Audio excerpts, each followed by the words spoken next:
Hallelujah, hallelujah. प्रभु यीशु मसीह के नाम में फिर एक बार आपका आज के आराधना में स्वागत है।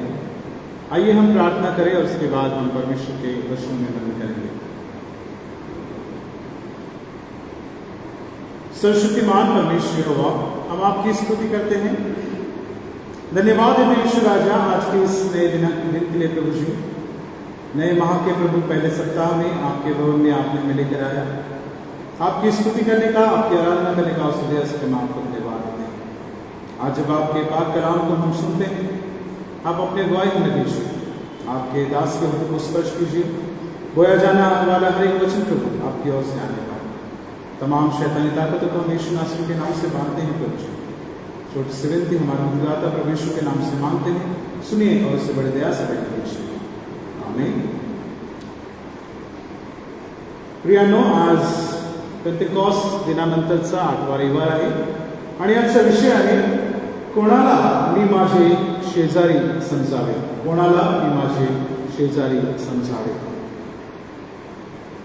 Who is my neighbor or whom shall I consider my neighbor? मैं या मेरा पड़ोसी कौन है, ये आज का विषय है। प्रियो, हमने 3 शास्त्र पाठों को सुना है। अय्यूब की पुस्तक उसका 29वां अध्याय 1 से 1 वचन और 7 से 16 वचन। उसके बाद में दूसरा शास्त्र पाठ हमने सुना है याकूब की पत्री उसका 2 अध्याय 14 से 26 वचन। और जो हमारा आज का मुख्य अंश है जिसमें हम लोग मनन करने वाले हैं, वो लूका उसका 10वां अध्याय 25 से लेकर 37वें वचन में पाया जाता है। ये जो अध्याय है, अगर हम इसको मनन करते हैं तो मुझे नहीं लगता कि हम में से कोई ऐसा, तब से संडे स्कूल में हम लोग जाते हैं, तब से हम लोगों ने इस कहानी को सुना है, जिसमें एक दयालु सामरी के बारे में बताया जाता है कि कैसे उस घटना में उस सामरी ने उस अधमरे व्यक्ति की वहां पर सहायता की। आज ये जो वचन है, कई बार हम लोगों ने सुना है और कई बार हमने देखा कि दयालु सामरी की तरह हमें होना चाहिए, और ये सब बातें हमने मनन की। आज इस कहानी को हम थोड़ा सा अलग नजरिए से हम लोग देखने की कोशिश करेंगे। From a different perspective we are going to see this story. इस घटना को एक अलग नजरिए से हम जानने की कोशिश करेंगे। और आज का जो वचन है, इसको समझने से पहले थोड़ा सा ये जो बैकग्राउंड है इस कहानी का या इस घटना का, उसको हम समझने की कोशिश करेंगे। यहाँ पर इस अध्याय में एक व्यवस्थापक प्रभु यीशु मसीह के पास जाता है और जाकर प्रभु यीशु मसीह से कहता है कि हे गुरु, अनंत जीवन का वारिस होने के लिए मैं क्या करूं। और उसके बाद में प्रभु यीशु मसीह उससे कहते हैं कि जो व्यवस्था में लिखा है तो उसका पालन कर, और उसको तू कैसे करता है। तो वो कहता है कि तू अपने प्रभु परमेश्वर से सारे मन और सारे प्राण और सारी शक्ति और सारी बुद्धि के साथ प्रेम रख, और अपने पड़ोसी से अपने समान प्रेम रख। और उसके बाद में प्रभु यीशु मसीह कहते हैं कि जैसा तूने कहा सही है, और ऐसा करने से तू सदा जीवित रहेगा। और उसके बाद फिर प्रभु यीशु मसीह से वो पूछता है कि मेरा पड़ोसी कौन है, मेरा पड़ोसी कौन है। प्रियो, जब हम पड़ोसी की बात करते हैं तो अगर मैं आपसे पूछूंगा कि आपका पड़ोसी कौन है, तो आपका क्या जवाब होगा? क्या जवाब होगा आपका अगर मैं आपसे पूछूंगा आपका पड़ोसी कौन है? मुझे कुछ लोग बता रहे कि मेरे बाजू में जो बैठा है या मेरे बाजू में जो रहता है, जो हो सकता है आपके घर के आसपास रहता हो, वो आपका पड़ोसी हो सकता है इस समय जो आपके नेबर में आपके साथ में बैठा है वो आपका पड़ोसी हो। ये हमारी अंडरस्टैंडिंग है, ये हमारी सोच है कि हमारा पड़ोसी जो हमारे आसपास रहता है वो हमारा पड़ोसी है। और यही अंडरस्टैंडिंग रखकर ये व्यक्ति प्रभु यीशु से सवाल पूछता है। कई बार जब हम ये प्रश्न करते हैं कि मेरा पड़ोसी कौन है, तो इसका मतलब ये होता है कि जो मेरी कम्युनिटी का है, जो मेरे साथ का है, जो मेरे साथ रहता है या मेरे आसपास रहता है, वो मेरा पड़ोसी है। लेकिन प्रभु यीशु मसीह ने जब पड़ोसी कौन है इस सवाल का जवाब दिया, वो जवाब उन्होंने उस प्रश्न का जवाब ये नहीं दिया कि तुम्हारा पड़ोसी ये है, तुम्हारा पड़ोसी वो है। प्रभु यीशु मसीह वहां पर जैसे ही उनसे प्रश्न पूछा जाता है कि मेरा पड़ोसी कौन है, तो वो एक कहानी, एक घटना वहां पर सुनाने लगते हैं। और वहां पर अंत में जब हम लोग सारांश में पहुंचते हैं तो प्रभु यीशु मसीह का पड़ोसी या प्रभु यीशु मसीह का मित्र कौन है? अगर हम लोग देखते हैं प्रभु यीशु मसीह जब इस संसार में थे तो उनके साथ कौन लोग उठते बैठते थे, कौन लोग उनके साथ खाते पीते थे? वो लोग जो समाज में, जिनको समाज से बाहर या पिछड़ा हुआ समझा जाता था, वो लोग जो महिलाएं जिनको पापी करके समझा जाता था, वो लोग जिनको समाज में एक पापियों के नजरिए से देखा जाता था। इसलिए प्रभु यीशु मसीह को पापियों का मित्र करके कहा गया। एवरी टाइम जितने भी लोग प्रभु यीशु मसीह के साथ रहते थे, उन पड़ोसियों की अगर बात करें तो वो सब जो है समाज में, समाज से निष्कासित व्यक्ति या समाज के साथ, समाज के लोग उनसे नफरत करते थे, ऐसे लोग प्रभु यीशु मसीह के साथ थे करके हम लोग देखते हैं। यहाँ पर प्रभु यीशु मसीह एक उदाहरण बताते हैं अच्छे सामरी का, और फिर जो है वहाँ पर उस सवाल का जवाब जो है प्रभु यीशु मसीह देते नहीं, और आखिरी में एक प्रश्न पूछते हैं कि अब इन तीनों में से उनका पड़ोसी कौन ठहरा?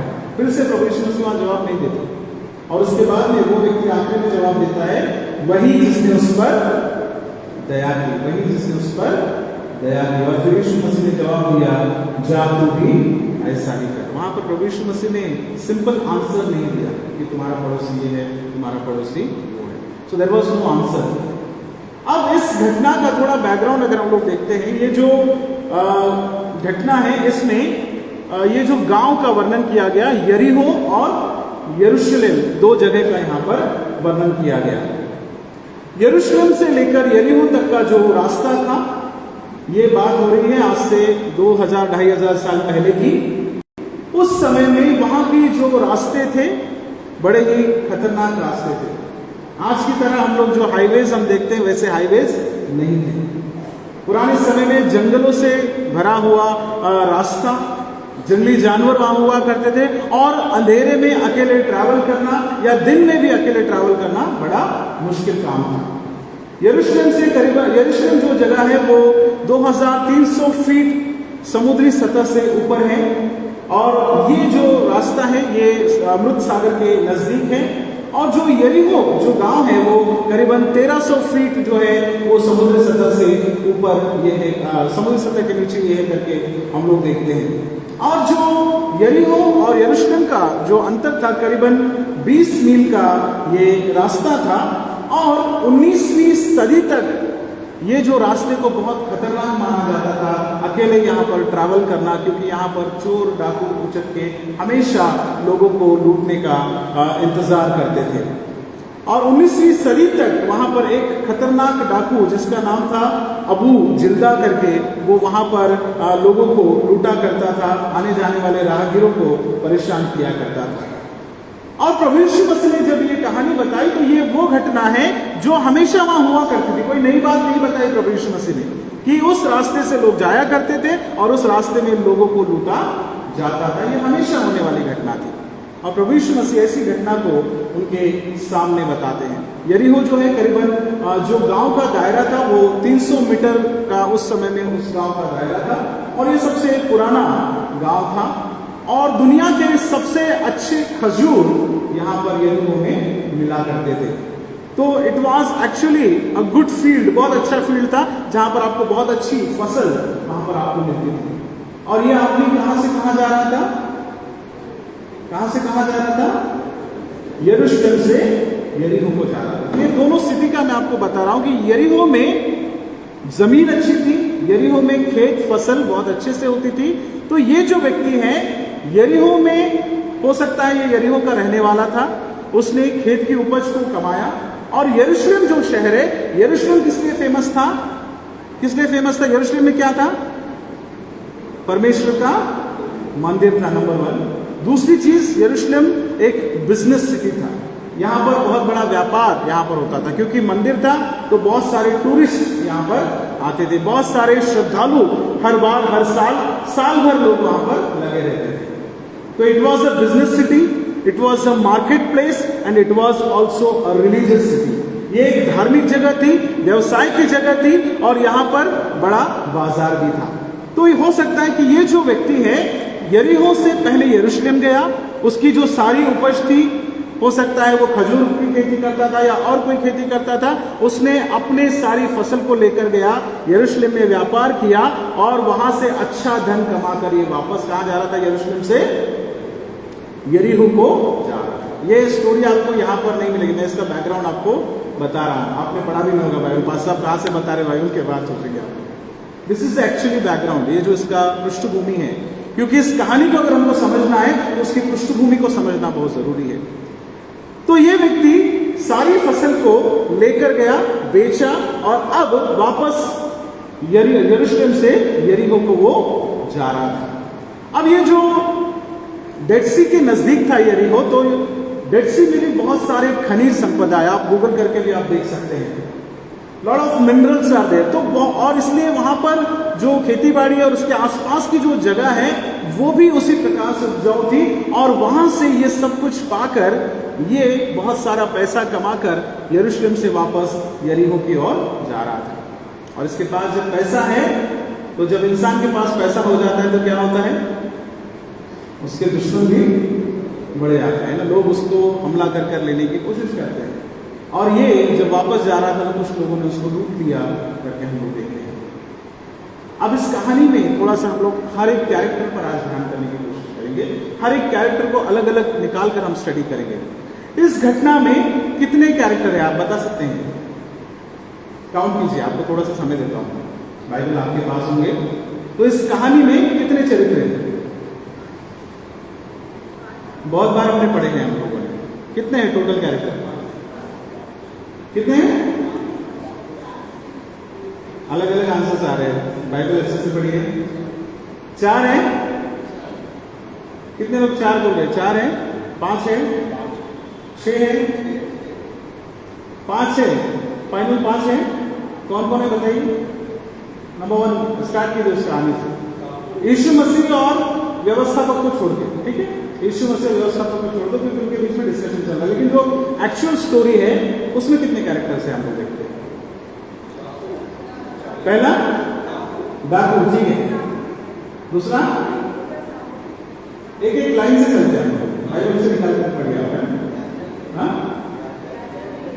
याजक, लेवी, सामरी, ठीक है। डाकू हो गया, सराय का मालिक, कितने हो गए? मुझे लगता है कि 6 कैरेक्टर्स है।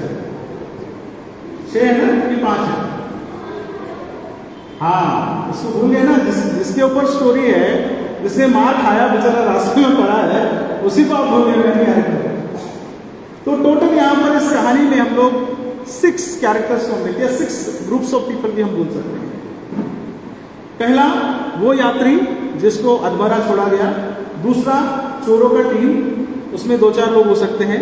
उसके बाद में याजक है, लेवी है और अच्छा सामरी है, और उसके बाद में अंत में सराय का मालिक हम लोग देखते हैं। तो 6 कैरेक्टर्स हम इस कहानी में देखते हैं। इन 6 कैरेक्टर में इनका स्वभाव कैसा था, इसको थोड़ा सा हम लोग आज स्टडी करने का कोशिश करेंगे। हो सकता है आपने इस नजरिए से इस कहानी को नहीं देखा होगा, लेकिन आज मैं थोड़ा सा अलग एंगल में आपको ले जाना चाहता हूं। जो पहला जो कैरेक्टर हम लोग यहां पर देखते हैं कि ये जो व्यक्ति है, ये जो मनुष्य है जिसको मारा गया, अधमरा छोड़ा गया, उसके बारे में अगर थोड़ा देखेंगे या विचार करने की कोशिश करेंगे तो ये कैसा कैरेक्टर था। हम लोग पढ़ते हैं उस वचन को। 30वां वचन में लिखा है, यीशु ने उत्तर दिया, एक मनुष्य यरूशलेम से यरीहो को जा रहा था कि डाकुओं ने घेर कर उसके कपड़े उतार लिए और मार पीट कर उसे अधमरा छोड़कर चले गए। तो पहला जो व्यक्ति है वो व्यक्ति जिसके बारे में लिखा गया कि वो व्यक्ति यरूशलेम से यरीहो को जा रहा था। और क्या लिखा है? एक मनुष्य यरूशलेम से यरीहो को जा रहा था और डाकुओं ने घेर कर उसके कपड़े उतार लिए, उसको पीट कर उसे अधमरा छोड़कर उसको लूट कर वो लोग चले गए। अब ये जो कैरेक्टर है इसको थोड़ा सा हम समझने की कोशिश करेंगे। ये व्यक्ति आपको कैसा लगता है? समझदार लगता है, बुद्धिमान लगता है, या कुछ और लगता है? कैसा व्यक्ति लगता है इसको जब आप देखते हैं? मैंने आपको बैकग्राउंड बताया, मैंने आज का वचन शुरू करने से पहले एक बैकग्राउंड बताया कि यरूशलेम से यरीहो का रास्ता खतरनाक था, यहां पर डाकू लुटेरे हमेशा लुटा करते थे और यहां पर अकेला सफर करना हमेशा डेंजरस था। अब इस बैकग्राउंड में आप बताइए कि यह व्यक्ति समझदार था या मूर्ख था? इसके पास बहुत सारा पैसा है। जब आपके पास पैसा होता है तो आप कैसे जाते हो? अगर मान लो आपके पास ब्रीफ केस में बहुत सारा नोटों भरा हुआ है तो आप कैसे जाओगे? आपको पता है कि आगे ऐसे सुनसान जगह से जाना है तो आप कैसे जाओगे? यस, हम लोग सुरक्षा के साथ जाएंगे, अकेले नहीं जाएंगे। और पुराने समय में ट्रैवल करने का तरीका यह था कि लोग कारवां में सफर करते थे, अकेले सफर नहीं करते थे। ऊंट होते थे, जानवर होते थे और कारवां में, क्योंकि और जब तुम कमाई करके आ रहे हो और तुम्हारे पास बहुत सारा पैसा है, so you will be afraid to travel alone. अकेले सफर करने को आप डरोगे। अब ये जो व्यक्ति के बारे में देखते तो कहीं ना कहीं ये थोड़ा बहुत मूर्ख है। इसके बारे में अगर हम सोचते हैं कि जब उसको मालूम है कि मैंने अच्छा बिजनेस किया, मेरे पास बहुत सारा पैसा है और मैं अकेला जाऊंगा और ये रास्ता तो मैं हमेशा आना जाना करता हूं, ये डेंजरस रास्ता है, अकेले जाना खतरों से भरा है। फिर भी ये व्यक्ति जो है पैसा लेकर, वैल्यूएबल चीजें लेकर अकेला वो वहां से ट्रैवल कर रहा है। तो पहली बात तो इस व्यक्ति को देखकर हम ये कह सकते हैं कि जो कुछ इसके साथ में हुआ उसका जिम्मेदार कौन है? वो खुद ही है। उसके साथ में जो घटना हुई उसका जिम्मेदार दरअसल देखा जाए तो वो खुद है। तो ये इसका कैरेक्टर, इसको हम लोग थोड़ी देर के लिए साइड में रख देते हैं। उसके बाद में हम लोग देखते हैं जो दूसरे जो कैरेक्टर्स इस कहानी में क्या लिखा है कि कुछ डाकुओं ने घेर कर उसके कपड़े उतार लिए और मार पीट कर उसे अपमरा छोड़कर चले गए। अब यहां से जो मेरा सरमन का पार्ट शुरू होता है, फर्स्ट ग्रुप ऑफ पीपल। पहला हमने कैरेक्टर छोड़ दिया, अब ये जो दूसरा ये जो कैरेक्टर्स है, डाकुओं का जो ग्रुप है, इसको हम लोग एक कैटेगरी में रखते हैं, रॉबर्स ग्रुप, डाकुओं का ग्रुप। इन लोगों का स्वभाव क्या है? इन लोगों ने क्या किया? उस व्यक्ति को मारा, उसके कपड़े उतार लिए, उसको अधमरा छोड़कर चले गए। जो कुछ उसके पास था सब लूट लिया और उसको छोड़कर चले गए। ये जो स्वभाव है हम लोग देखते हैं डाकुओं का जो स्वभाव है, उनका स्वभाव ऐसा है कि जो दूसरे व्यक्ति का है उसको छीन लो। क्या स्वभाव है उनका? जो सरमन में आज बोलने जा रहा हूं, इसी में आपका आज का जो अर्थ है आप समझ सकते हैं कि क्या मैं आपको बताना चाहता हूं। डाकुओं का स्वभाव क्या है कि जो तेरा है वो मेरा है, उसे मैं छीन लूंगा। क्या स्वभाव है? क्या है डाकुओं का स्वभाव? चोरों लुटेरे का स्वभाव क्या होता है? जो तेरा है वो मेरा है, उसे मैं छीन लूंगा। What ever is yours is mine, I will grab it. What ever is yours is mine, I will grab it. ये डाकुओं का ग्रुप है। इसको अगर बहुत अच्छा नाम अगर हम देंगे तो माफिया बोल सकते हैं। कौन सा ग्रुप है ये? मैं 3 नाम देने वाला हूं तीनों ग्रुप को जिसके बारे में बता रहा हूं। पहला ग्रुप है डाकुओं का, इसको हम नाम दे सकते हैं माफिया ग्रुप। माफिया का स्वभाव क्या होता है? छीनना। डाकुओं का स्वभाव क्या होता है? छीनना। जो तेरा है वो मेरा है, उसे मैं छीन लूंगा। पर्सनल गेन, खुद का फायदा, जो दूसरों का है उससे छीन लेना, ये स्वभाव है। और ये स्वभाव कई बार हमारे समाज में भी पाया जाता है। पाया जाता है कि नहीं पाया जाता? क्या हमारे लोगों में ऐसे लोग नहीं है जो बोलते हैं जो तेरा है वो मेरा है, उसे मैं छीन लूंगा? माफिया टाइप मेंटालिटी आज हमारे कलीसियाओं में होती है। हम लोग ग्रैब करना चाहते हैं, चीजों को छीनना चाहते हैं। मिशनरीज ने हम लोगों को जमीनें दी, मिशनरीज ने हम लोगों के लिए इतना सारा काम करके भारतीय मसीहों के लिए लैंड छोड़कर चले गए। हम लोग क्या कर रहे हैं? What are we doing? We are grabbing it. हम लोग क्या कर रहे हैं? छीन रहे हैं। जो संस्था का उसको छीन कर बेच रहे हैं, बिजनेस कर रहे हैं, अपना फायदा हम कर रहे हैं, पर्सनल गेन हम कर रहे हैं। This is a fact. ये सच्चाई है कि जो तेरा है वो मेरा है, उसे मैं छीन लूंगा। इस स्वभाव के साथ हम में से बहुत सारे लोग आज समाज में घूम रहे हैं, जो दूसरों की चीजों का लालच करते हैं, दूसरों की वस्तुओं का लालच करते हैं और उसको छीनना चाहते हैं और अपने लिए रखना चाहते हैं। कैसे हम अपना फायदा पहुंचाएं, अपने लोगों को फायदा पहुंचाएं। ये जो स्वभाव अगर आपके अंदर है तो आपके अंदर नहीं डाकुओं का स्वभाव है, इन चोरों का स्वभाव है, जो कहते हैं कि जो तेरा है वो मेरा है। कई बार हमारे मनों में भी ऐसा होता है कि किसी के पास में अगर लेटेस्ट गाड़ी आ गई तो हम लोग कई बार जलन रखते हैं। हम लोग कहते हैं कि वैसा मेरे पास में भी होना चाहिए, उसके पास में अगर ये चीज है तो मेरे पास में भी वो चीज होना चाहिए। ये जो कंपटीशन का स्वभाव है ये भी कई बार चोरों का स्वभाव दर्शाता है। जेलसी यही बात दर्शाती है कि जो तेरे पास है वो मेरे पास भी होना चाहिए। Many times this is happening। आज अगर हम लोग देखते हैं बहुत सारे ट्राइबल्स, आदिवासी लोगों की जमीनों को कई बार डेवलपमेंट के नाम पर छीन लिया जाता है। कौन छीनता है उसको? कौन छीनता है उसको? People are displaced. उनकी जमीनों से, उनकी जगहों से उन लोगों को निकाला जाता है in the name of so called development. क्या ये स्वभाव डाकुओं का स्वभाव नहीं? आजकल के डाकू व्हाइट कॉलर डाकू है,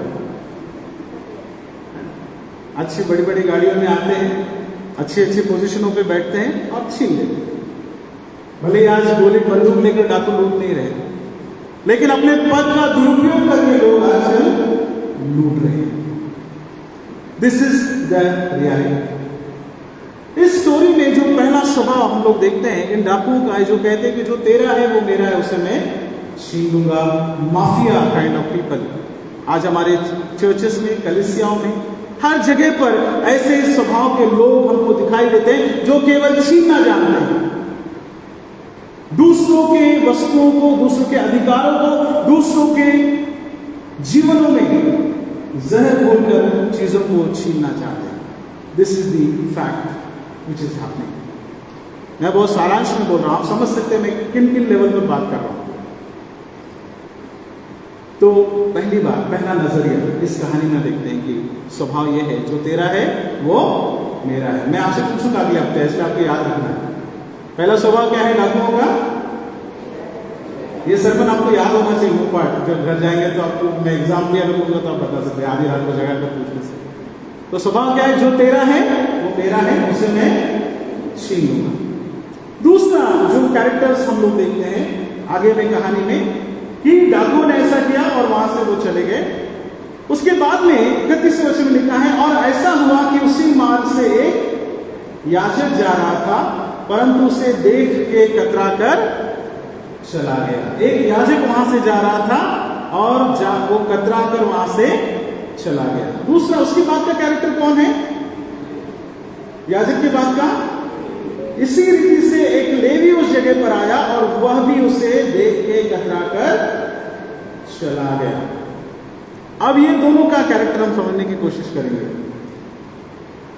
ये जो प्रीस्ट है उसने देखा और देखकर कतरा कर चला गया करके वहां पर लिखा है। उसके बाद में लेवी भी उसे देखकर कतरा कर चला गया। ये जो याजक है वो बड़े जल्दी में था, उसने देखा और देखकर चला गया। अब इन दोनों का स्वभाव हम लोग देखेंगे। जो याजक है और लेवी है, इन लोगों के स्वभाव को अगर हम लोग देखते हैं तो इनको एक ग्रुप, इस ग्रुप का नाम मैंने दिया है सोफिया।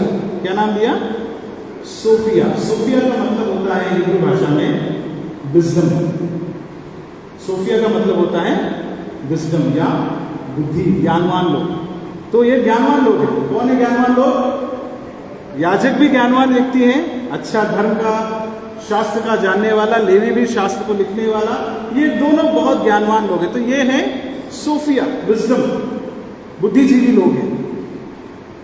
और बुद्धिजीवी लोगों को एक व्यक्ति अधमरा में पड़ा मिला तो क्या करना चाहिए था उन्होंने?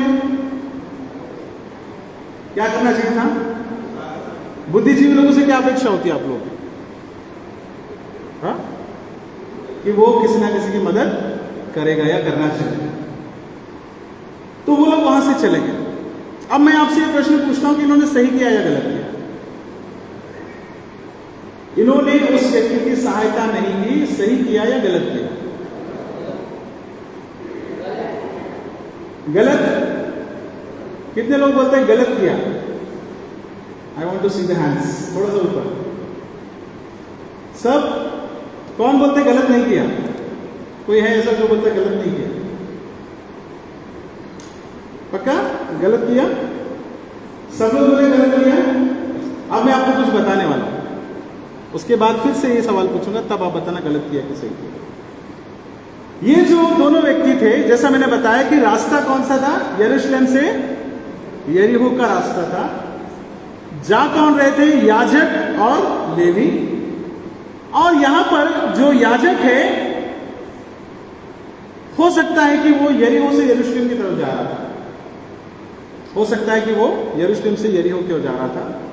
और यरूशलेम में क्या था? मैंने आपको बताया, परमेश्वर का मंदिर था। हो सकता है कि ये याजक मंदिर में जा रहा था। मंदिर में जाके क्या करने वाला था? मंदिर में क्या, क्यों जाते हैं याजक? क्यों जाते हैं? प्रभु भोजन विधि चलाने के लिए या आराधना करने के लिए, बलि चढ़ाने के लिए। तो याजक जो है, हो सकता है कि वो मंदिर को जा रहा था और मंदिर को जाते समय में उसको वहां पर रास्ते में एक अधमरा व्यक्ति मिलता है। और अगर वो उसके पास जाता, उसको उठाता, उसकी मदद करता, और मान लीजिए अगर वो मर चुका होता, तो क्या होता कि याजक अपने यरूशलेम में मंदिर में नहीं जा पाता। हम लोग पढ़ेंगे एक वचन, गिनती की पुस्तक उसका 19वां अध्याय 11 वचन पढ़ेंगे। कोई पढ़िए उस वचन को, गिनती की पुस्तक 19वां अध्याय 11 वचन।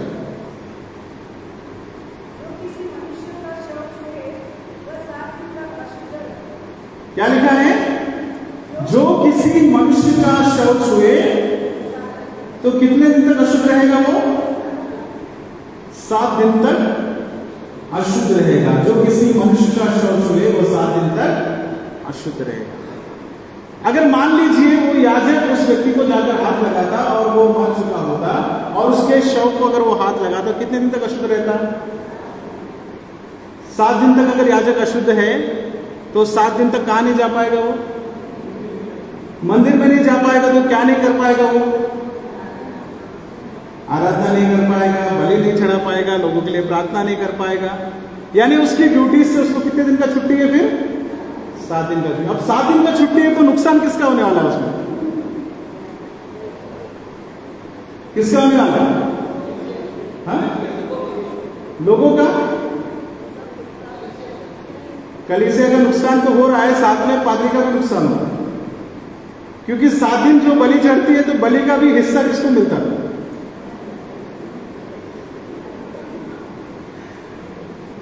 उसका जो दशमांश है, उसका जो भी भाग है, जो अच्छा मेजर पार्ट है, किसको मिलता था? याजक को मिलता था। तो एक तो वो अपना टेम्पल ड्यूटी से बाहर हो जाता, दूसरा उसका जो फायदा था वो भी खत्म हो जाता। 7 दिन तक उसको बेरोजगारी और नुकसान सहना पड़ता और लोग उसके पास में नहीं आते। और हो सकता है कि चलो वो खुद का नुकसान कर भी लेता, लेकिन वो परमेश्वर की आराधना नहीं कर पाता 7 दिन। तो अब बताइए कि याजक ने सही किया या गलत किया?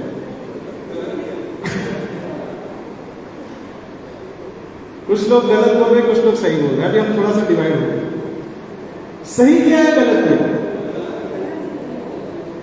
फिर से हाथ दिखाइए। गलत वाले कितने और सही वाले कितने? अब गलत वाले देखे कम हो गया, बाकी लोगों को सही लगता है। अब ये नजरिए से जब हम लोग देखते हैं तो उसका टेम्पल और लिटर्जी जो है उसको ज्यादा महत्वपूर्ण था। किसी व्यक्ति को जो दुख में पड़ा है उसकी सहायता करने से ज्यादा प्रभु का काम करना वो ज्यादा उचित समझता है। हमारे अंदर में भी ये बहुत सारा स्वभाव होता है। रास्ते चलते किसी की मदद नहीं करेंगे, लेकिन प्रभु को जाके प्रार्थना जरूर करेंगे हम। But faith without work is dead. अगर आप विश्वास करते हैं और आपका विश्वास में अगर कर्म नहीं है तो वो मरा हुआ है करके वचन कह रहा है। इस व्यक्ति को उसका दुख वो ज्यादा इंपॉर्टेंट मायने नहीं रखता था, उसको लगा रहा कौन पछड़े में पड़ेगा, निकल जाओ यहां से। आज भी हम रास्ते से जाते हैं, अगर किसी का एक्सीडेंट होता है हम देखते हैं तो हमको सबसे पहला डर क्या लगेगा? क्या लगेगा? पुलिस केस होगा, कौन उसमें पड़ेगा, निकलो यहां से। हम अच्छे मसीह हैं, हम लोग निकल जाएंगे वहां से, कौन पड़ेगा पुलिस के चक्कर में। अच्छा, उसके बाद दूसरा जो व्यक्ति है, जो लेवी के बारे में अगर हम लोग देखते हैं तो लेवी ने क्यों सहायता नहीं की? लेवी के बारे में क्या लिखा है कि ऐसा हुआ कि उस रीति से एक लेवी भी उस जगह पर आया और वह भी उसे देखकर कतरा कर चला गया। वो भी उसे देखकर कतरा कर चला गया करके वहां लिखा है। लेवी हो सकता है उसके पास में गया होगा, नजदीक से देखा भी होगा, लेकिन वो वहां से चला गया। क्यों चला गया पता है? उसका भी एक रीजन ये था कि ये भी मंदिर के काम से जा रहा था, ये भी वचन लिखने वाला व्यक्ति है, लेवी है तो वो वचन को ड्राफ्ट करता था। और एक कारण ये हो सकता है कि वो जो रास्ते पर हमेशा, जैसे मैंने बताया कि डकैती हुआ करती थी, तो ये डकैती का एक स्टाइल था। स्टाइल ये था कि 4 डकैत हैं तो 4 में से एक क्या करेगा, नीचे रास्ते पर पड़ा हुआ बेहोश होने का नाटक करेगा, और दूसरा कोई अगर उसकी मदद करने के लिए आता है तो पीछे से ये सब बाकी के लोग छुपे होते थे जंगल में, और अगर कोई जाकर उसकी मदद करता है, रुकता है, तो बाकी के सब आकर उस पर अटैक करते थे। लूटने का एक टेक्निक था उनका कि एक व्यक्ति घायल का नाटक करेगा और बाकी के जो चोर हैं वो छुपे रहेंगे और आकर जो मदद करने वाला उसके ऊपर में अटैक करेंगे। तो लेवी का जो सोच थी कि भैया दूसरों के पचड़े में पड़ने से अच्छा अपनी सुरक्षा पहले देखो, सेफ्टी फर्स्ट, तो वो वहां से वो निकल गया। उसने सोचा अगर मैं जाकर रिस्क लूंगा और अगर ऐसा कुछ मेरे साथ होता है तो फिर मेरी सहायता कौन करेगा? समाज में बहुत सारे ऐसे लोग हैं जो दूसरों की मदद करना जानते हैं, करना चाहिए, उनको पता है, लेकिन हम लोग क्या सोचते हैं, पहले अपना देखो, पहले अपना सोचो, दुनिया का जाने दो, फर्स्ट आवर सेल्फ, पहला अपनी सेफ्टी। हम ये बहुत बार सोचते हैं या बोलते हैं। कई बार हमको लगता है ये समस्या हमारी नहीं है। तो पहला जो डाकुओं का ग्रुप कहता था जो तेरा है वो मेरा है, उसे मैं छीन लूंगा, what ever is yours is mine, I will grab it. दूसरा जो ग्रुप है सोफिया वाला ग्रुप है, लेवी और याजक इसके अंदर है। इनका स्वभाव क्या है कि जो मेरा है वो सिर्फ मेरा है, उसे मैं किसी के साथ शेयर नहीं करूंगा।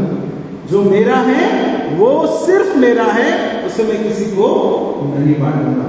मेरा समय मेरे लिए, मेरा पैसा मेरे लिए, मेरी चीजें मेरे लिए, मेरा क्या फायदा है, ये समस्या उसकी है, वो देखे, मुझे इससे लेना देना नहीं है।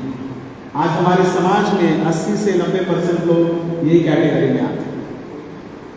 सही है या गलत है? ज्यादा से ज्यादा लोग आज हमारे समाज में यही कैटेगरी में आते हैं, अपने काम से काम रखो, दुनिया में जो होगा उससे मेरे को लेना देना नहीं है, मैं, मेरा परिवार अच्छे से रहे, मैं, मेरा स्वार्थ पूरा हो, बस यही हमको अच्छा लगता है। प्रीस्ट और लिवाइट जो है दोनों सर्विस माइंडेड पीपल है, दोनों को परमेश्वर ने बुलाया था, उनका काम था लोगों की सेवा करना, लेकिन उन लोगों ने वहां पर मदद नहीं की। उनको लगा कि ये व्यक्ति मर गया और अगर ये मर गया है तो 7 दिन तक हमको अशुद्ध रहना पड़ेगा और 7 दिन तक जो है हम लोग जो धार्मिक काम से हम लोग बाहर हो जाएंगे, हमारा जो पर्सनल जो हमको फायदा मिलता है वो भी कहीं ना कहीं खत्म हो जाएगा। लेकिन प्रभु यीशु मसीह की सोच ऐसी नहीं थी। टेम्पल ड्यूटी से ज्यादा कोई व्यक्ति अगर तकलीफ में है उसको मदद करना ज्यादा जरूरी है प्रभु के नजरिए से। फिर उसके बाद में अगर हम लोग देखते हैं तो तीसरा कैरेक्टर वहां पर आता है। प्रियो, यहां पर प्रभु यीशु मसीह की जो सोच थी कि जो व्यक्ति जरूरतमंद है उसकी मदद करना ज्यादा इंपॉर्टेंट है। कई बार हम जरूरी नहीं है कि हम परमेश्वर की अगर आराधना अगर हम मिस कर रहे हैं तो कोई बात नहीं, लेकिन उस समय में अगर हम किसी की जरूरतमंद के लिए जा रहे हैं, किसी गरीब की, किसी तकलीफमंद की अगर हम मदद कर रहे हैं तो this worship is more accepted than that help. वो जो हेल्प है वो ज्यादा लोग उसको स्वीकार करेगा, वो वस्तु, वो काम को प्रभु ज्यादा स्वीकार करेगा। कई बार हम लोग सोचते हैं कि हमारा ये रिश्ता प्रभु के साथ अच्छा होना बहुत जरूरी है, लेकिन ये रिश्ते में हम लोग फेल हो जाते हैं। ये रिश्ता कौन सा है हमारा? दी vertical and horizontal relationship. Vertical मतलब जो प्रभु के साथ है ना हमारा रिश्ता, हम लोग कई बार इस रिश्ते पर ज्यादा कि अपने प्रभु से अपने समान प्रेम करिए। व्यवस्थापक से जब पूछा गया, उसने बोला कि बाइबल में ऐसा लिखा है, परमेश्वर की आज्ञा में लिखा है, तो अपने प्रभु को संपूर्ण मन, संपूर्ण शक्ति, संपूर्ण बुद्धि से तो उसको प्रेम कर। फिर दूसरी आज्ञा क्या दिया कि अपने पड़ोसी से अपने समान प्रेम कर। हम लोग ज्यादातर इस लेवी की तरह, याजक की तरह ये रिश्ते के लिए ज्यादा सोचते हैं कि हमारा रिश्ता प्रभु के साथ बहुत अच्छा होना चाहिए, भले ही हमारे पड़ोसी के साथ कैसा भी रिश्ता रहे, भले ही उसके साथ में हम लड़ते झगड़ते रहे, भले ही उसके साथ में हम विरोध करते रहे, ये रिश्ते हमारे लिए मायने नहीं रखते। हमारे पड़ोसी के साथ रिश्ते मायने नहीं रखते, केवल प्रभु के साथ हम रिश्ता अच्छा रखना चाहते हैं। प्रियो, बैलेंस तभी होगा जब हमारा ये रिश्ता अच्छा हो और हमारा ये रिश्ता अच्छा हो, तभी हम प्रभु की नजर में अच्छे ठहरेंगे। क्रूस जो बना है, 2 लकड़ियों से बना है ना ये रिश्ता, वर्टिकल एंड हॉरिजॉन्टल, ये 2 रिश्ते। क्रूस इस बात को सिंबॉलिकली दर्शा रहे हैं कि हमारा ये रिश्ता अच्छा होना चाहिए और ये रिश्ता भी अच्छा होना चाहिए। तो ये स्वभाव दूसरे ग्रुप का था। पहला था माफिया, जो तेरा है वो मेरा, उसे छीन लूंगा। दूसरा सोफिया, लेवी और याजक है, जो मेरा है वो सिर्फ मेरा है, मैं उसे किसी के साथ नहीं बांटूंगा। तीसरा जो कैरेक्टर है और जो इस कैरेक्टर का एक्चुअली हीरो है, वो कौन है? आगे में पढ़ते हैं 33वां वचन। परंतु एक सामरी यात्री वहां आ निकला और उसे देखकर तरस खाया, और उसने उसके पास आकर उसके घाव पर तेल और दाखरस डालकर पट्टियां बांधी और अपनी सवारी पर चढ़ाकर सराय में ले गया और उसकी सेवा टहल की। दूसरे दिन उसको 2 दिनार निकालकर सराय के मालिक को दिए और कहा, इसकी सेवा टहल करना, और जो कुछ तेरा और लगेगा वह मैं लौटने पर तुझे भर दूंगा। अब जो तीसरा जो कैरेक्टर है वो सामरी है। अब यहां पर इस कहानी को अगर सुनने वाले अगर होंगे, वहां पर कौन कौन था सुनने वाला? व्यवस्थापक था, और उसके अलावा वहां भीड़ भी होगी। जब वो कहानी या ये जो घटना प्रभु बताए, तो क्यों प्रभु यीशु मसीह अकेले नहीं होते, वहां पर और भी लोग होंगे। ये जो सामरी लोग हैं, ये कौन लोग थे? सामरी लोगों को यहूदी लोग किस तरीके से देखते थे? उनका देखने का नजरिया ये था कि ये लोग जाति के बाहर वाले लोग हैं। कैसा देखते थे सामरी लोगों को? जाति के बाहर। क्यों? क्योंकि ये जो सामरी लोगों का जो पीढ़ी कहां से आई थी? यहूदी लोगों ने जब अन्य जाति के लोगों से विवाह किया, उन दोनों के मिक्सचर ऑफ ब्लड ये लोग थे। यानी यहूदियों का देखने का नजरिया था कि उनकी संतानें जो हुई, ये जो संतानें हैं दूषित है, इनका जो खून है दूषित है। दे वर कंसिडर्ड एज आउटसाइडर्स, जाति के बाहर उनको देखा जाता था। तो जब कहानी में जैसे यीशु मसीह ने वर्णन किया कि एक सामरी वहां से निकला, तो सुनने वालों का लगाऊंगा अब तो पक्का विलन आ गया इस कहानी में। जब याजक ने मदद नहीं की, जब ये लोगों ने मदद की, तो ये क्या करेगा? ऐसी सोच होगी सुनने वालों की। लेकिन जैसे ही वहां पर वो आया, वहां पर सामरी ने क्या किया? उसने उसको दाखरस डालकर पट्टियां उसको बांधी, सराय में ले गया, उसकी सेवा टहल की और 2 दिनार सराय के मालिक को दिए और देकर कहा कि इसकी सेवा टहल करना, और भी कुछ लगेगा तो मैं वापस तुझे आकर दे दूंगा। यहां पर सामरी सुनते बराबर लोगों को लगा होगा कि ये विलन है, लेकिन वही व्यक्ति वहां पर हीरो बन गया। उसने वहां पर उनकी सहायता की और बिना शब्द कहे पहले उसने तुरंत उसको उठाया, उसने वो सब रिस्क लिया, लेकर गया, सराय में रख दिया, वहां पर उसकी सेवा टहल की, 2 दिनार है उसके पास जो पैसा है वो भी दे दिया, और आखिरी में ये बोलता है कि तू इसको देख रेख कर, और अगर तुझे कुछ लगेगा तो मैं और तेरे को लाकर दे दूंगा। तीसरा जो कैरेक्टर है वो है, जो मेरा है वो तेरा भी है, मैं उसे तेरे साथ बांटना चाहूंगा। Hallelujah, hallelujah. जो मेरा है वो तेरा भी है, वो हमारा सबका है, मैं तेरे साथ बांटना चाहूंगा। What ever is mine is also yours, I will share it. उसने बांटा।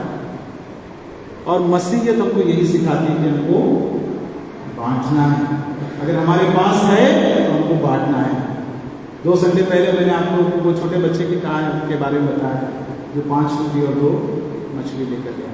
उसके पास जो था उसने दिल खोलकर दे दिया, प्रभु ने उसको आशीर्वाद दिया। आज फिर से इस सामरी के बारे में देखते कि जो मेरा है वो तेरा है, मैं इसे तेरे साथ बांटना चाहूंगा। तीसरा जो कैरेक्टर्स को एक नाम दे सकते हैं, पहला था माफिया, दूसरा था सोफिया और तीसरा है ग्लोरिया। ग्लोरिया मतलब क्या होता है? परमेश्वर की महिमा। इस व्यक्ति के जीवन के द्वारा परमेश्वर की वहां पर महिमा हो रही है। इस व्यक्ति के बारे में और एक अच्छी बात हम देखते हैं कि वो उस सराय के मालिक से कहता है कि और तुझे कुछ लगेगा तो इसकी देखभाल करना, और मैं क्या करूंगा, जब वापस आऊंगा तो तुझे मैं इसको और भी दे दूंगा जो कुछ भी लगता है। तो एक बात हम लोग देखते हैं कि इसका क्रेडिट बहुत अच्छा था। उसने थोड़ा सा दिया और देकर जिम्मेदारी दे दी, बोला कि मैं जाऊंगा और अगर तुझे लगता है तो फिर से आकर मैं इसको तुझे दे दूंगा, जो भी लगता है मैं तुझे दे दूंगा, इसकी मदद जरूर करना। उसका क्रेडिट बहुत अच्छा है और सराय का मालिक उस पर विश्वास करता है। वहां पे लिखा नहीं है कि सराय के मालिक ने बोला नहीं ऐसा नहीं चलेगा, पहले पैसा भरो, ऐसा नहीं होगा। उसने बोला और उसने एक्सेप्ट कर लिया। कई बार हमारे मार्केट में ऐसे लोग होते हैं जिनका क्रेडिट बहुत खराब होता है। समाज में ऐसे लोग होते हैं जिनका क्रेडिट बहुत खराब होता है, उनका नाम लेंगे तो आपका काम ही नहीं होगा। यहां पर ये जो सामरी है उसका नाम अच्छा है, उसका क्रेडिट अच्छा है और वो मदद करना चाहता था। दूसरी बात हम देखते हैं और he was ready to help. और भले ही लोग उसके बारे में क्या सोचते थे, उसको आउटकास्ट समझते थे या उसको प्योर यहूदी नहीं समझते, फिर भी वो मदद करने के लिए तैयार था। और आखिरी में हम लोग देखते हैं इस कहानी में फिर प्रभु यीशु मसीह वहां पर पूछते हैं कि अब तेरी समझ में जो डाकुओं से गिर गया, इन तीनों में से उसका पड़ोसी कौन ठहरा करके प्रश्न पूछा जाता है। और वो व्यक्ति कहता है वही जिसने उस पर दया की, वही उसने जिसने उस पर दया की। और प्रभु यीशु मसीह वहां पर कहते हैं कि जा और तू भी ऐसा ही कर, जा और तू भी ऐसा ही कर। प्रियो, अब यहां पर हमको समझना है कि हमारा पड़ोसी कौन है। क्या वो सामरी व्यक्ति का वो पड़ोसी था जो अधूरा पड़ा था? नहीं, he was just a person in need। वो एक जरूरतमंद व्यक्ति था जिसको सहायता की आवश्यकता थी। वहां पर उसने ये नहीं देखा कि ये कौन व्यक्ति है। सामरी भी ये सोच सकता था कि मान लीजिए अगर वो अधमरा व्यक्ति यहूदी व्यक्ति है और यहूदी और सामरी में आपस में पड़ती नहीं थी, तो सामरी अगर ये सोचता कि ये यहूदी है, इसकी मैं मदद क्यों करूं, तो व्यक्ति वहीं पर पड़ा रहता। उसने वो नहीं सोचा, उसने उसकी मदद की। प्रियो, कई बार हम लोग टेम्पल ड्यूटीज में बहुत अच्छे हैं, धार्मिकता में बहुत अच्छे, बाइबल नॉलेज में बहुत अच्छे मसीह हम लोग कहलाते हैं। हफ्ते में 2 बार उपवास करते हैं, 3 बार चर्च जाते हैं, सब कुछ हम करते हैं। अगर हम सर्विस में फेल है, सेवा करने में फेल है, तो इट्स ऑफ नो यूज, कोई काम का नहीं है, हमारी कितनी भी अच्छे भक्त हम क्यों ना हो। मराठी में एक कहावत है, पिवर ख्रिस्ती राव, पिवर ख्रिस्ती राव, माइकल यांचे नाव। काय है त्याचं नाव? किसी का नाम माइकल नहीं ना हमारे चर्च में, मैं तो बोलेंगे पास्टर मेरे को बोलेगा। पिवर ख्रिस्ती राव, माइकल यांचे नाव, घरात बायबल नेहमी ठेवते, मनात नाही भाव। घरात बायबल नेहमी ठेवते, मनात नाही भाव।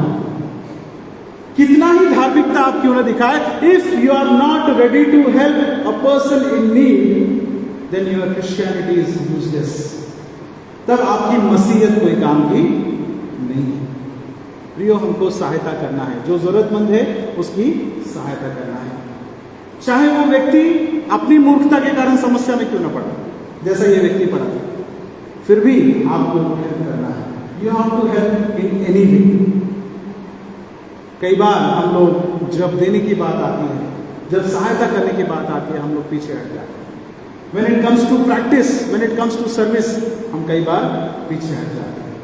अय्यूब का पुस्तक से जो हमने आज वचन पढ़ा, 29वां अध्याय 15 वचन, वहां पर लिखा है कि मैं अंधों की आंख बना और लंगड़ों का पांव बना। परमेश्वर ने हमको इसलिए बुलाया है कि जो जरूरतमंद है उसकी हम सहायता करें।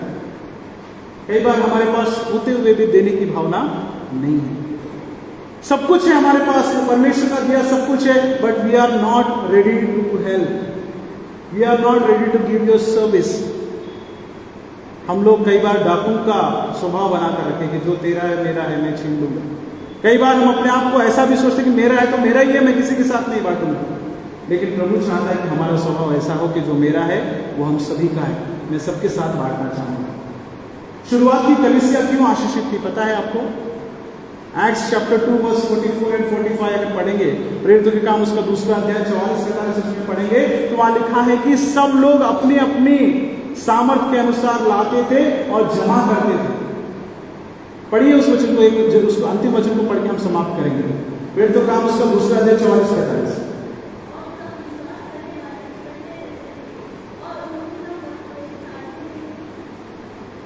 हाँ,